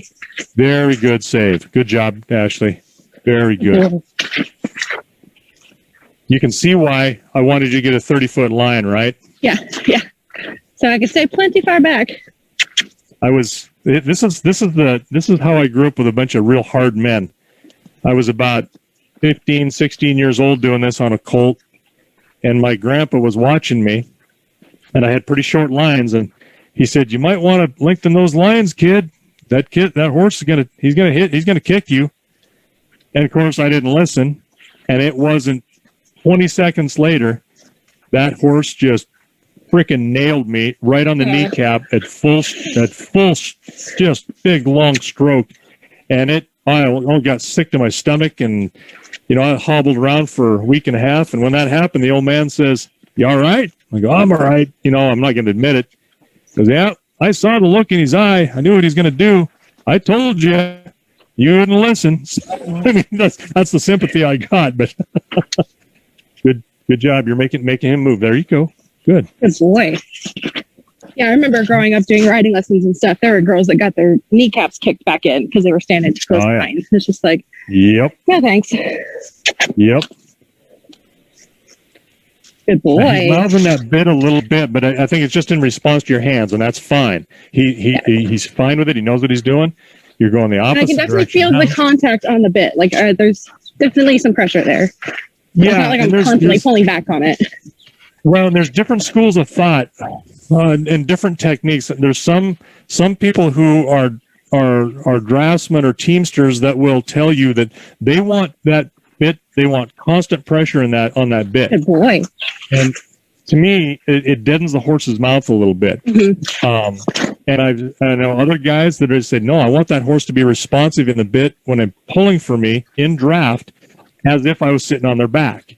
And I tend to agree with that. I like that. I like that light responsiveness. If you can control them, that's good, because I still want that light response. Okay, now you've went a couple of times. Turned him into the middle of the corral, and then turned him the opposite direction.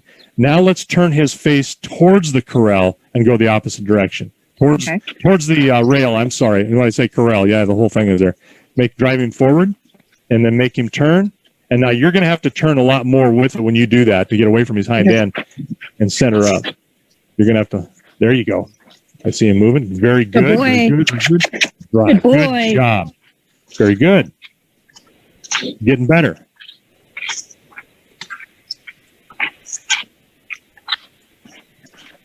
Now you see these lines, how they're going through those pieces of inner tube.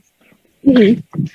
That's how we're going to have it set up when he's actually pulling. Only we're going to pull that back on the britchin rings. So it's the traces. It's called the traces. We'll go through those. Nice.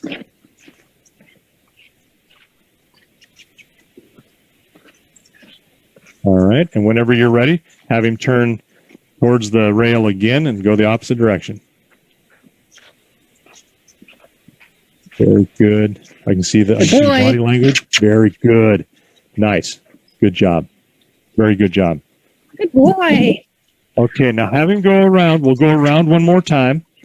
And then if you can turn him towards the center of the corral and take him over to whichever panel you choose, so that he's kind of sticking with his butt towards the center of the corral. Now we're going to have him stop and back. And we want a good solid whoa out of him. When we want him to stop, it's a good whoa and a back. I didn't ask you to stop.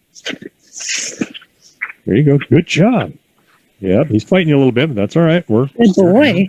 You're working through it. Okay, let's go turn.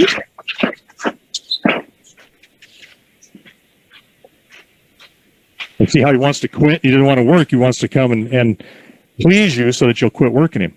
Okay. Now, what you've just done, see what you're doing? You're trying to get him back there around. we go. Good job. You're lining him up. Good job. Let's just have him come straight back as far as we can. Don't let him turn out of that. And as that's all right. Yep, I figured he's going to fleet this out. It's all right. He needs to. He may throw himself down. You never know. So don't get too close to him, but just have him come back. Ask him to back gently. Back. He's already done it.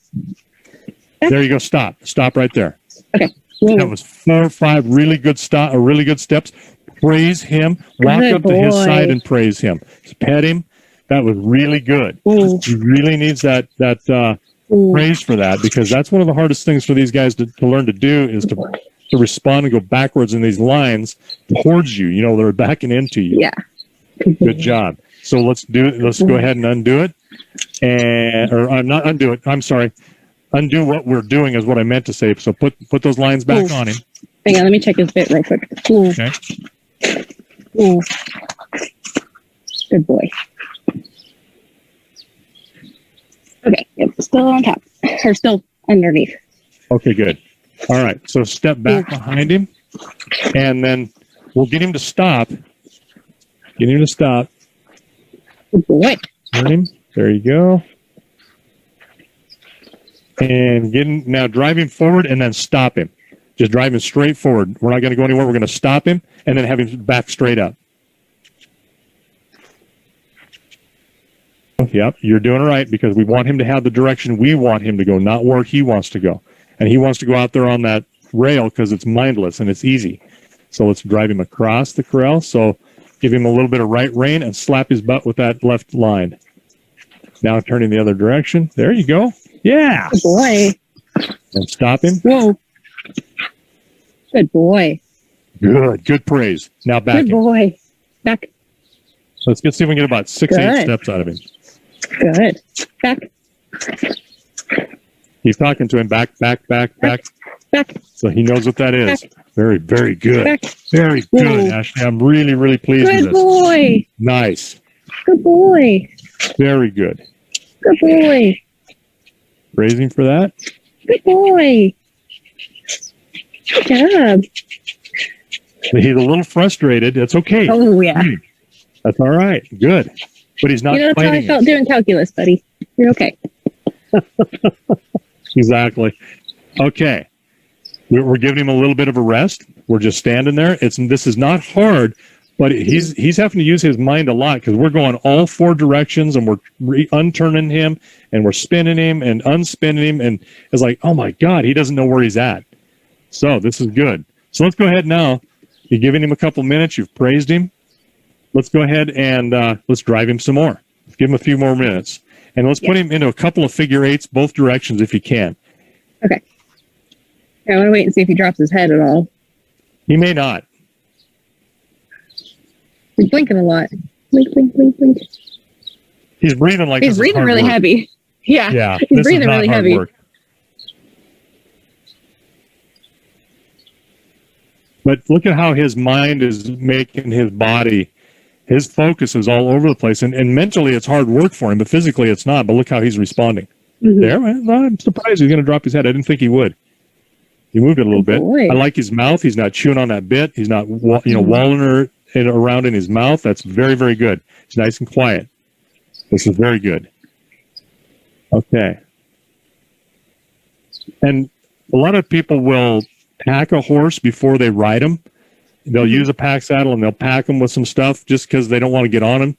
And they use that as a precursor to him getting on. Some people just so they use a little bit of weight on their back and carrying stuff and stuff flopping around side to side.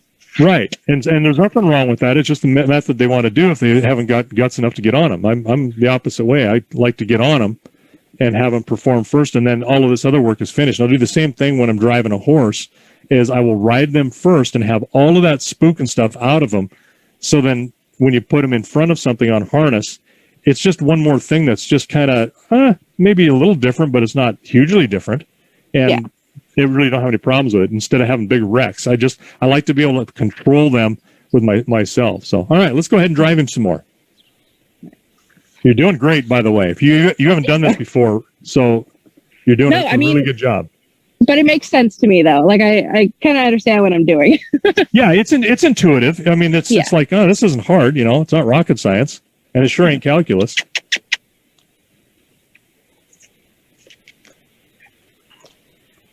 And he's doing exactly what you want him to do. He felt that response to that right rein on that offside, and he started to turn towards that. That's really good. Very, very good. And be really much diligent. And you're doing that about like kissing sound to get him to move, because you're going to do the same thing when you're sitting on a hay bale on that stone boat.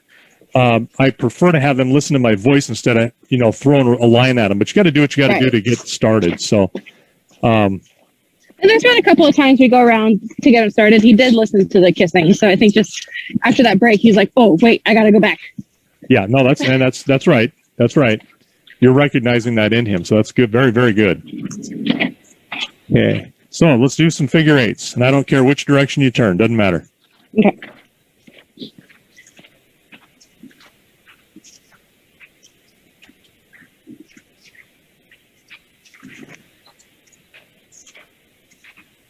Okay, see how he's turning instead of or he's backing up instead of turning? Yeah, so get that head turned around.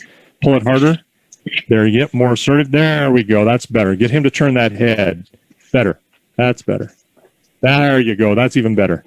Turning those. And I like how he's starting to turn those. He's turning on his hinds where he's crossing those fronts a little more. And that's going to be important when we have him in shafts. Yeah. Very good.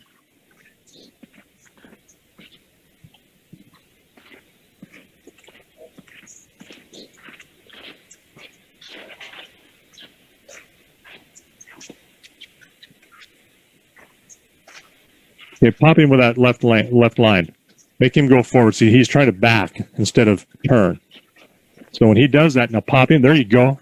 Keep pulling him around again. Keep popping and pull. Make him come around in a full circle. He's just following the. There you go. Yes, I would say he's just following the rail right now. There you go. Now pop that with the other line and go forward. And this is typical. He's going to turn. There you go. Now you're going to get him lined out and drive. Very good. I want him going. Nope, it's a little too much. Good boy. Good boy.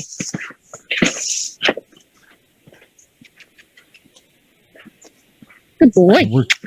We're cutting into a little time. If we can keep going for just a little bit more, let's do that. And if James is there, I think what we want to do, let's go around and stop him, and then go by the gate. If you can drive him out into the arena a little bit, if you feel comfortable with that, let's do that. Okay. Yeah, I'll walk him around. I'll open the gate, and then we'll do another lap, and then I'll walk him out. There you go. That's fine. Yeah, it looks like James is on us, so he's going to be able to follow us. Now, by no means, if you can hold him and he starts to take off on you or something, hold him. But if not, let go. There's no sense in you getting hurt or anything. So, he sees that gate open. So drive him around. Yeah, don't let him go to it. Don't let him go to it. Good job. Keep him going around. Good boy. Keep him going to the right. Make him work for that. Very, very good. Very good. Yeah, see, he sees 5 o'clock. He thinks we're done.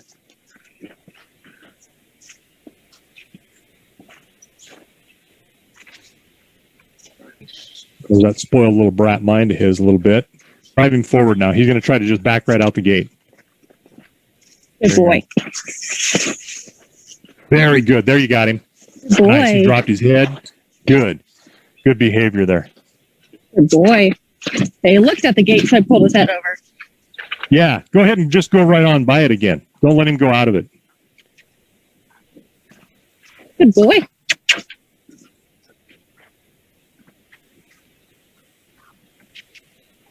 Good job. You're winning.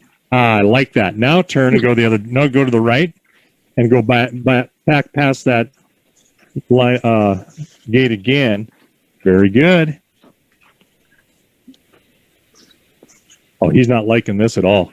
This is good. But he's minding. So put a little more right line. Harder on the right line. Harder. Yeah, there you go. Let him throw a fit. That's fine. He's not going anywhere. Good boy. Very good. There you go. Now go right past that gate again. Don't let him go out of it. Very good. Very good. See how he's getting thwarted. Oh yeah. Now he's gonna throw a fit. So just go forward a little bit. Let's back him up, and then we'll go out the gate.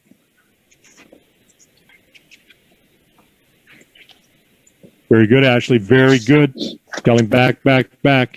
Make sure he knows that signal and that cue. Well, we're not trying to go back yet. I'm just trying to get him straightened out. You got me so confused too. Look to me like you were, but there we go. That's good. Good.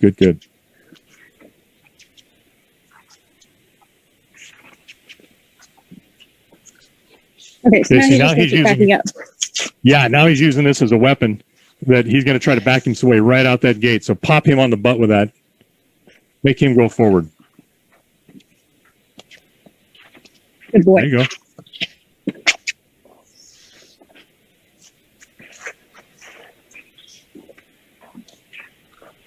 Good boy. Very good. Good. Oh, he is just unhappy. You can just see it in his face. Yeah. So good. There we go. Now get some left rein. Left line. Left. I'm sitting here contorting, trying to help you out with some body language. There we go. Very good. Good boy. Very good. Now I would take him over there and then we still need to get past it. Yeah. And then once you get past it, then line him up and back him out, or back him up, and then take another, like a figure eight away. Ooh. Good boy. Good. There you go. Good Good boy. job. Good job. Good boy. Now just do a figure eight in there. Turn to the right. You probably already have.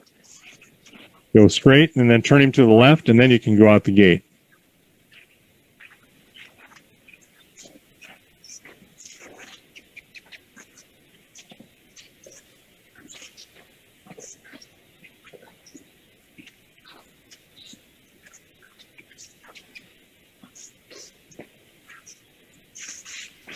Good boy. There we go.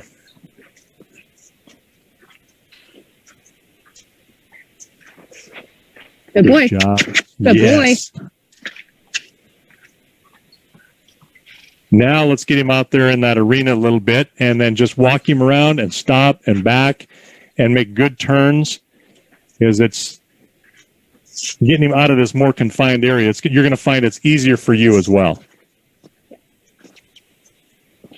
But we got to be able to control him, just like you've done in here, and you've done a really good job of that. That's not been really much of a problem. Now he's so used to not going out the gate, you can't hardly get him lined up to it. That's funny. Okay. Good. Very good. Okay. Good boy. That tells you he's listening to you. Wait, no, I know I'm not supposed to. Back up. Back. Good boy. Back. Very good. Good boy. Back. Very good. Oh, keep Back. going as long as he's Good backing boy. nicely. Back. Very good. Back. Very good. Very good. Very good. Very Good good. boy. Back up. Back. Okay, he's going to start fighting you a little Back. bit. So Yeah. Good boy. Oh, there you go. Get a couple more backs out of him, a couple more steps nicely since he's fighting you. Then bask him a couple more steps, and then praise him for it. And I would go up to his side and stroke him, pet him. back. And he's gonna fight you. I figured. Back. Come on. You're doing good. Back. And this can be a struggle. Good. Back.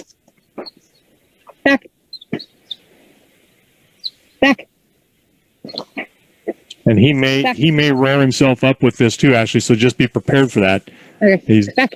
That's all right. You're doing exactly what you need to do. His head's low, Back. it's down, Back. right where you want it to be. Back.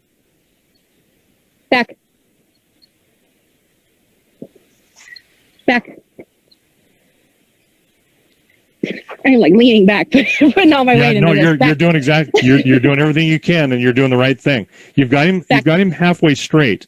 and that's fine. That's exactly where you want to be. He knows what he's supposed to do because he's done it. He's been doing it. Now he's just telling you no. Good job. Just keep at it. You're doing great. You're doing he's great. turning his head right.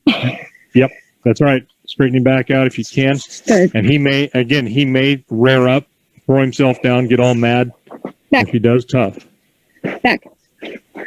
Back. Back. Come on, Oggy. Back. Back up. If we get two really good, just really giving steps. Yep, there he goes. Now come back. Keep it up. Back. Keep doing what you're doing. This is a battle of wills now. Oh, yeah. And you've had this. Very good. His head's come up. He's trying different things. He's trying to turn. Straighten his head a little bit. There you go. Good job. Good job. You're already doing it when I said it. Back. Back.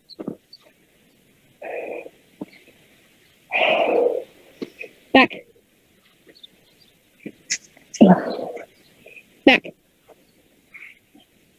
Back. You are doing everything absolutely right. Don't worry about it. You're just keep that pressure on. Back.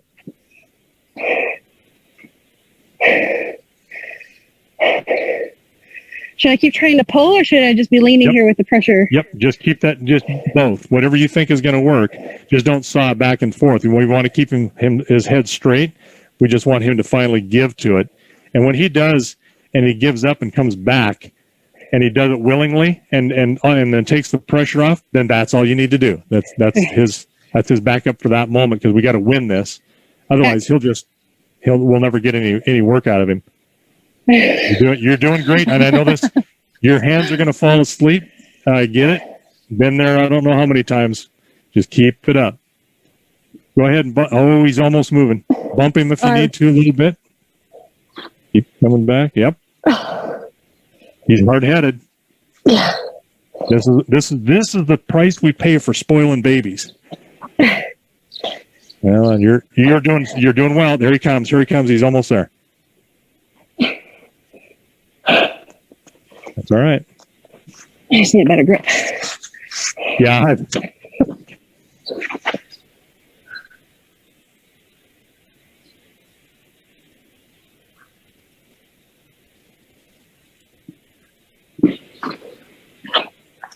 See, and this is what no means to him. There we go. Good. He knows he can do this. He's just choosing not to. You dirty bugger, come on. Use a little bit more of that left line. If you can, kind of straighten him out. It helps if you're like me, about 100 pounds heavier. Right. I can put a little more pressure in there, but yeah, that's a lot of pressure in his mouth, and he's choosing to keep it there. This is all on him. Kind of looks like his tooth is bleeding. He might have pinched himself. Probably. That's probably why he doesn't want to do it anymore. Fighting it, yeah. Well, no, he didn't want to do it to begin with. He just probably pinched himself. There we go. Oh, did I see a step back on the hind? Yeah, he's like rearranging his back legs. Okay. Yeah, he'll give. Good boy. Come on, Oggy. There we go. Nice. Okay. Now go ahead and go up and just pet him. Because he did give. Look at his eyes. He is not happy boy. He is pissed. Yeah. Now just check his mouth. I think he's probably just pinched himself. Yeah, a lot of pressure in. Yeah. No, he's got his tongue underneath a bit. That's probably why he wasn't doing anything. Okay. Tongue over it. Yeah, get it. Just lift the corners of both sides of it up, and he should be able to slip it under there. And if you need to tighten that up a little bit, that's okay.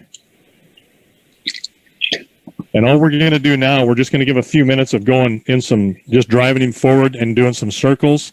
And then we're going to end on a stop again. And hopefully this one will be better. And we'll just get, 6 to 8 steps out of him. If he can do that willingly, perfect. That's good. Is he starting to sweat at all? I don't know if he is, but I am.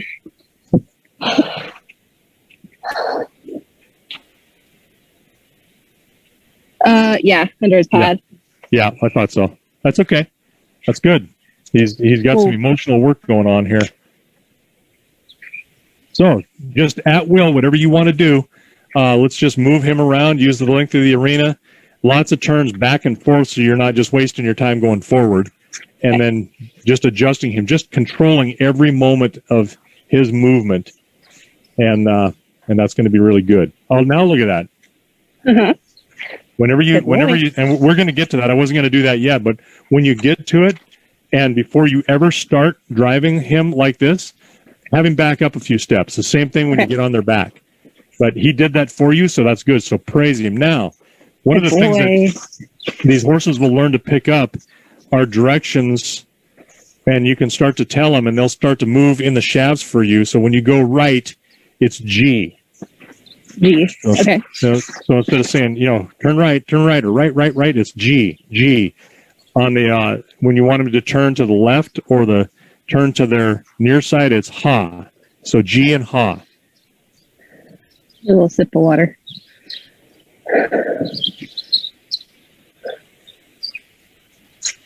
Did he choose to do that, or did you? He chose to. Don't do that. Go away. Okay. Make him go, shame, shame, shame, shame. Don't make me come over there, Ashley.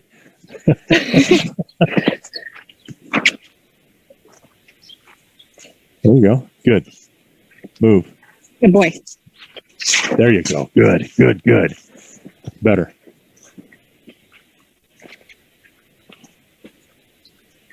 You see your two feeders out there are a couple of good obstacles to go around in a figure eight.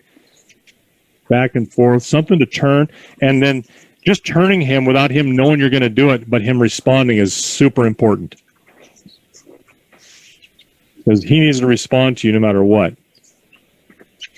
So put a right line. Good boy. Trying to do.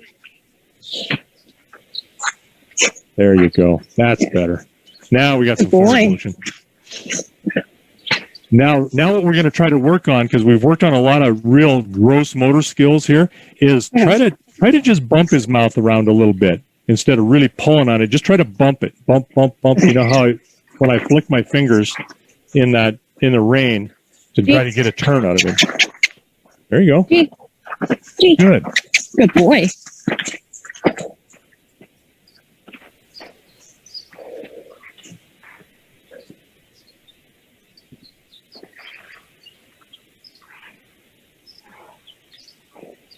Okay, you try to turn him to the left? The left, yeah.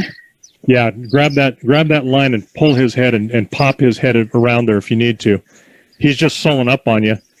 There you go. A little more. Make sure that head turns. Good boy.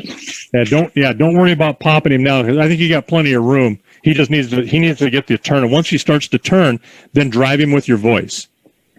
There you go. That's pretty good. Good boy. Nice. Yeah, better.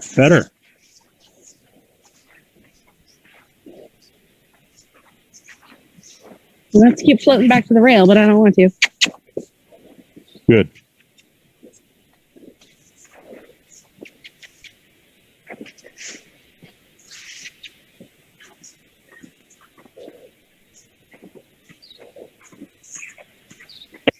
Good boy. And we're really working him, we're expecting a lot out of him because he showed us a lot of promise. So, this is the first time he's done this. He's not doing too bad, even though he's selling up on us here a little bit. There we go. Good boy. Okay, give him a little pressure. There you go. Let him have that head a little bit. He was pushing into your bit and starting to shake his head just a tiny bit there, I saw. Okay. So yeah, don't let him drag you, but just make sure that he's got really good slack and can move. There you go. Good boy. Excellent.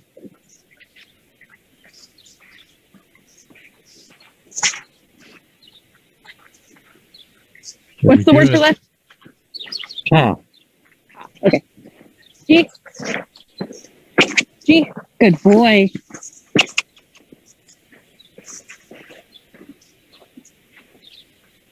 Ah. Yeah, he's having problems with the left side. All right. Good boy. Very good. Very good. Very nice. I'm liking that. Okay. So let's give him about 2 more minutes of really good turns like that, and then one good backup, and then let's call it good, because he's getting frustrated a little bit, but he's coming out of it because he's being able to move, but we don't want to push that too much. Yeah. We want to put on a good note. Good boy. There we go. Good job. Very good. Very good. That's better. Good boy. And we're not going to do this today, but normally when I'm training a horse and in the drive lines to ride, I will actually have them trotting, and I'll try to run behind them and keep up and stops and turns, and it's hard work. Yeah, I don't have enough left for that. Yeah, he's not and he's not anywhere close to that. Yeah, I do a lot of walking first like this, but you're doing really well. He's doing good. You don't have to go in the pen. Just go forward. We're not going in the pen. Good boy.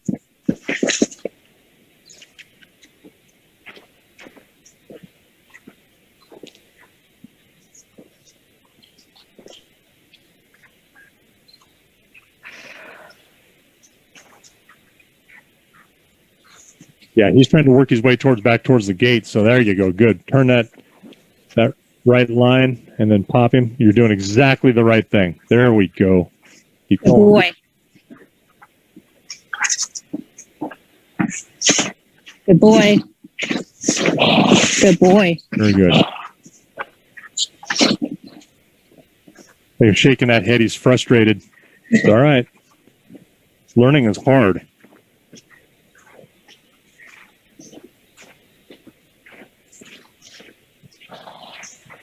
G. Good boy. Good job.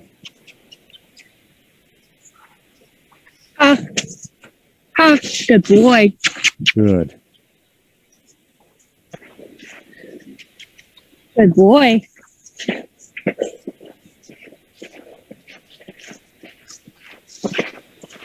All right.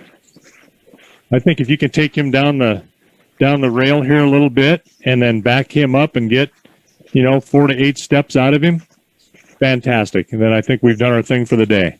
Okay. And then next time, if you can do the same thing with him this week, actually work him some more like this, I would put him in the tie his head around again to start with, just because, and we're accelerating this, and normally, back.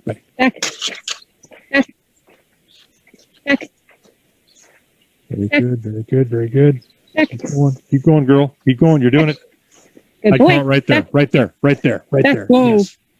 Yes. Good boy. Very good. Good boy. Whoa. All right. Pat him and praise him and tell him what kind of a good job he is. Good Tell boy. him he's only half a puss head, not a whole puss head. There's just half a walnut in there. Yeah. No, zero walnut. How's his mouth in that bit?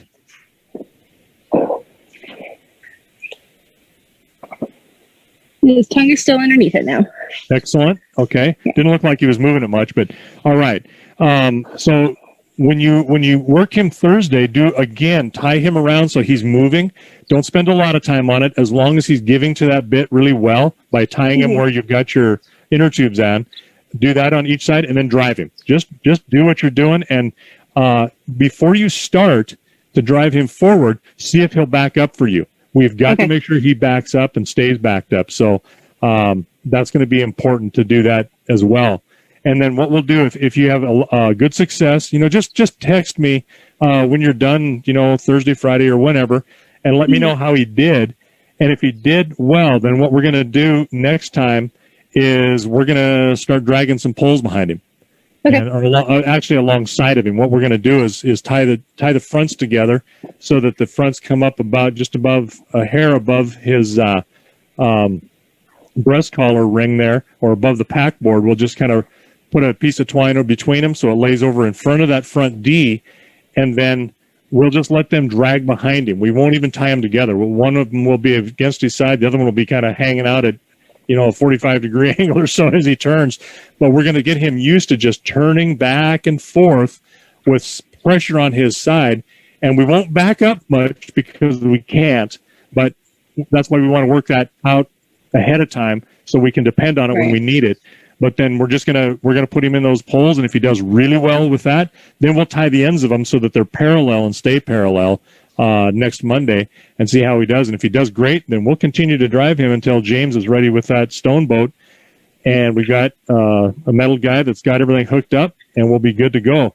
We will have to probably have you. Why don't you do this? Why don't you YouTube what a shaft loop is? Because we're going to have to make a shaft loop that kind of hangs down, probably from the D, and it'll just be a long thing that's going to hold the shafts, and it'll be just a big long strap is all it is. And there's a special one that's kind of cushioned and padded, and it's not for the shaft itself for any comfort. It's just a matter of a good solid place for it to ride.